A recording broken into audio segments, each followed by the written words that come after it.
Hello friends, good morning everybody, welcome back to my channel. আশা করি সবাই ভালো আছে। আজকে আমরা আবারও দারুণ ইন্টারেস্টিং একটি ভিডিও নিয়ে হাজির হয়েছি। আশা করি তোমাদের ভালো লাগবে। চলো তাহলে ভিডিওটি শুরু করা যাক। আজকে আমরা জানবো কিছু সাধারণ জ্ঞান, অর্থাৎ সূর্যের সম্পর্কে কিছু সাধারণ জ্ঞান, ইনফরমেশন অ্যাবাউট সান। তাহলে প্রথমে আছে দেখো সূর্যের কেন্দ্রের তাপমাত্রার মান। অপশান আছে দেখো 1.5 কোটি কেলভিন, 2 কোটি কেলভিন, 2.5 কোটি কেলভিন, 3 কোটি কেলভিন। অর্থাৎ সূর্যের সেন্টারে অর্থাৎ কেন্দ্রে সেখানে তাপমাত্রার মান কত। তাহলে এখানে সঠিক অ্যান্সার হবে কিন্তু 1.5 কোটি কেলভিন বা 1.5 কোটি কেলভিন তাপমাত্রা। নেক্সট, সূর্যের রাসায়নিক উপাদানের মধ্যে কোনটির পরিমাণ সবচেয়ে বেশি।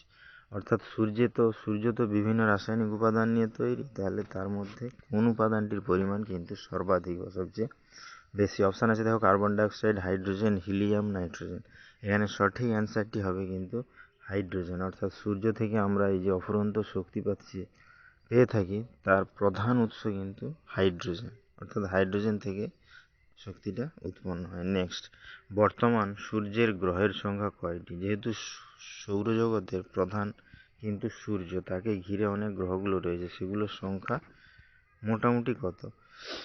তাহলে অপশান আছে দেখো 8টি, 10টি, 11টি, 12টি। তাহলে এখানে সঠিক অ্যান্সার হবে কিন্তু 11টি। কারণ 9টি আমরা তো জানি কি কি সেগুলো, না বুধ, শুক্র, পৃথিবী, মঙ্গল, বৃহস্পতি, শনি, ইউরেনাস, নেপচুন, প্লুটো। এছাড়াও দুটো রয়েছে এরিস ও সেরেস। শেষের তিনটে অর্থাৎ প্লুটো, এরিস ও সেরেস, এই তিনটিকে কিন্তু আমরা বামন গ্রহ বলে জেনে থাকি। তাহলে টোটাল সূর্যের আপাতত এখন গ্রহের সংখ্যা কত, 11টি। তাহলে ভিডিওটি এখানেই শেষ হলো। নেক্সট আমরা এরকম আরও ইন্টারেস্টিং ভিডিও নিয়ে হাজির হবো। তখন সবাই ভালো থেকো, সুস্থ থেকো। Thank you.